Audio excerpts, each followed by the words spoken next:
I'm the positive person everyone comes to. So they're like, you're not the one that's supposed to brave. If anyone's going to get through it, it's Nina. She doesn't go without a fight.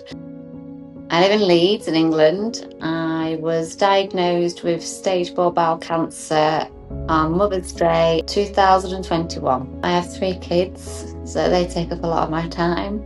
So I'm very passionate about my family time and all those kind of things, really. I'm very into my Pilates and holistic side of things. I am a hairdresser by trade as well. I suffered with IBS for years. Also, they thought IBS for years. And it was in lockdown where things kind of progressively got worse to a point where the discomfort was becoming more and more. I was having skin flare up and everything. And then I started having blood and mucus in my stools. So I contacted the doctors and they're like, come in for it was locked down, so it was difficult to get appointment anyway. So I got in for some tests. I never really asked what they were testing me for, what tests they were doing. So when the results came back and everything was fine, they were just very much like, oh, it's just your IBS, maybe cut out certain foods and see yourself, what things are bothering you.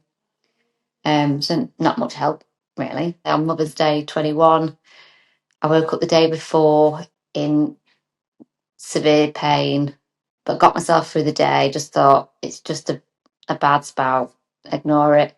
But then the following morning, I was very concerned because it was down, the pain was horrendous. It was down one side. They scanned me and everything, and the doctors came to see me, and they're like, "Oh, we think it's a twisted ovary or something like that. We're going to keep you overnight and do a few more tests in the morning." The following morning is when the doctors came to see me and say, "We've had a better look at your scan, and you've got a mass on your bowel that's spread to you. It looks like it's gone to your ovaries, and you've got 2 spots, other spots that we're concerned about. One on your liver, on one's, I think it was my chest. We think it's cancer, and we need to kind of get looking now and get you in, basically." So they kept me in while they did all the other tests to see what everything was. And it was confirmed that what was in the bowel was cancer. And they were certain that had gone to my ovaries. They set me in for operation for 6 weeks later. And gone in for my op. They removed part of my bowel. Luckily, they were able to put it back together and I didn't have to have a bag. They took both ovaries just to make sure. And while they were in, they did notice some on my bladder. So they had to take a little bit of my bladder too. But they felt like they did quite a good mop-up job and thought that was it. So decided to put me on 6 sessions of chemo, 3 weeks apart, as like a bit of a mop-up just in case. That didn't go to plan. I fell ill on the chemo, and to the point where again I ended up being taken in. I'd lost a lot of weight, and they thought I had an obstruction. So again, they scanned me for that. Had to keep me in because, like I said, lost a lot of weight. So I was put on TPN and fluids because I couldn't eat or drink. I had this weird cold thing. I couldn't touch, like, even knives and forks. I couldn't touch knives and forks. I don't know what the name of that is. I couldn't drink anything below my body temperature. Otherwise, it would feel like it was locking my throat. But apart from those symptoms, I was quite lucky to say how strong the chemo was. The scan revealed that I had 2 spots on my liver. So the doctor came to see me, just asked if my husband could come the next day to discuss the results. He tells us that they'd seen these 2 spots that weren't, in his eyes, operable, and basically just said that he'd get the palliative care team to come and see me. So from that point on, it was like, right, I'm not taking that as an answer. I've got 3 kids. I don't think it's my time. I'm a healthy eater. I'm going to up my game. Looked into every bit of food that I could possibly think of that would help me heal my body, fight the cancer. So that was my aim, to get out of hospital and just crack on with that. You kind of sit there and you think about things you might say to your kids at different stages of life. So I was preparing myself for things to write down to be able to give them if I wasn't around. I'd probably say that was probably the darkest point of my journey, really.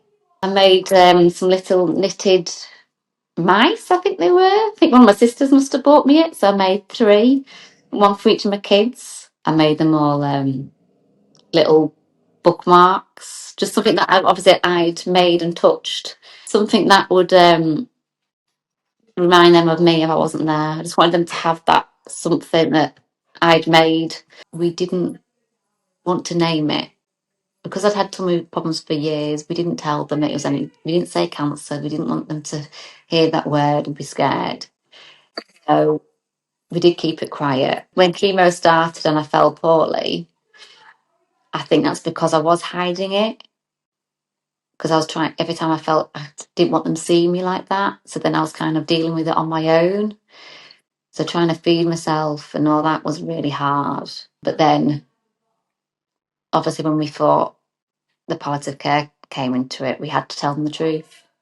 So we did, but they're quite strong characters. So they didn't ever ask us the worst, well, you don't want them to ever go, are you going to die? But they didn't ask that. And I do think it's because me and my husband are quite positive people. We don't look for the negative. We always look for that little silver lining. And I think that helped. Luckily, I didn't lose my hair. And again, I think that helped with the kids because I think they saw, because my youngest one doesn't think I had chemo because he's like, well, you didn't lose your hair, mummy. I was like, mummy did. I do feel like I dealt with it well, but I'd never want to go back there.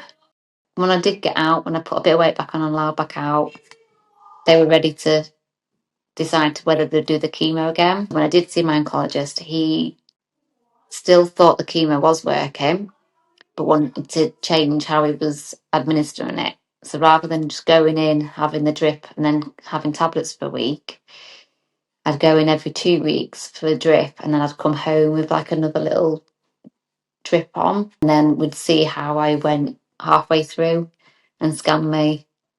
And the liver bits they had actually shrunk. So he was happy with that. So again, they kept me for the rest of the programme and they were hoping that obviously if they shrunk enough, they'd be able to operate. And at the end of it, in the October, they left me for a few months just to heal. And then they scanned me and they were right. It had shrunk. And they were happy to operate. There didn't seem to be any more spread anywhere else. My mum came with me to the meeting to see the oncologist for him to say that there's no evidence of disease and yeah, we're just going to put you on monthly checkups and that was it. I didn't want to celebrate it. My mum looked at me and went, are you happy? Are you happy? And I went, yeah, but I don't feel like I can enjoy it.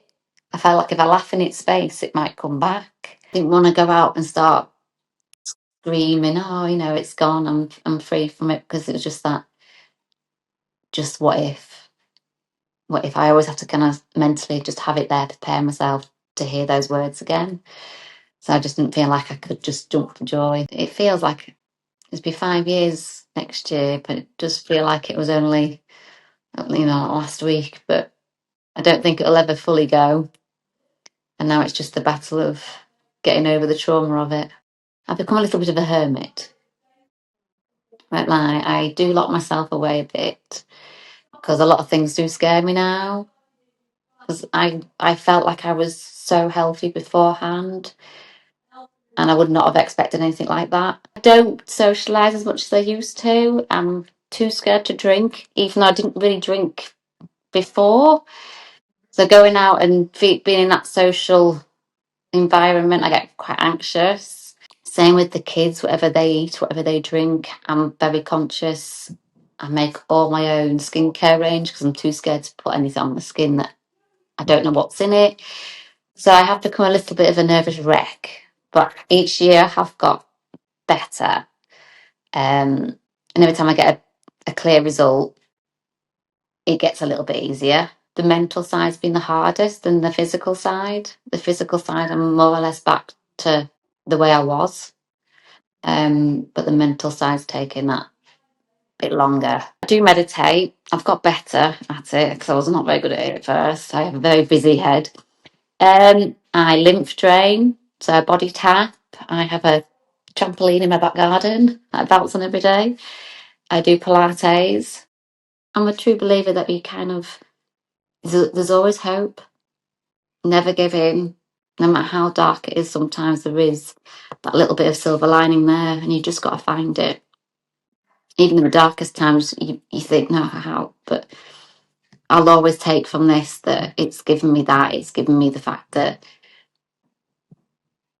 you can't just give in. And the positive out of this is it's made me look at life in a complete different way for the best. I've slowed down. I appreciate things more. And to me, that's a good thing. With the kids, I drive them potty because I want to make every second count, every memory count. What I've found on this journey is that when you're in the treatment and your surgeries, you're fighting the fight.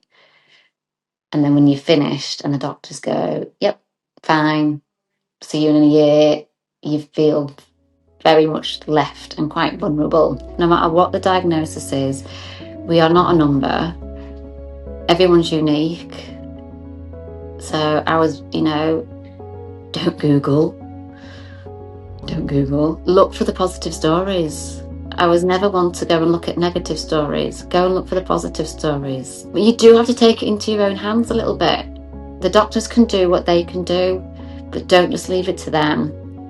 There's so many things that you can do for yourself, whether it's healthy eating, you're meditating, moving is a big one.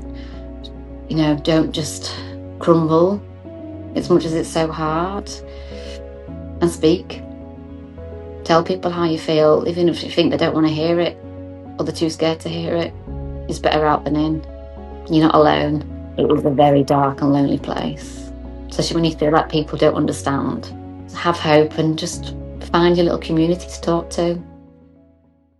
If you were moved by this story, we think you'll also enjoy this one, which we've queued up for you right here on your screen. Also, don't forget to subscribe to the patient story right here so that you can be notified about all of our recent uploads. Thank you for watching. You are not alone.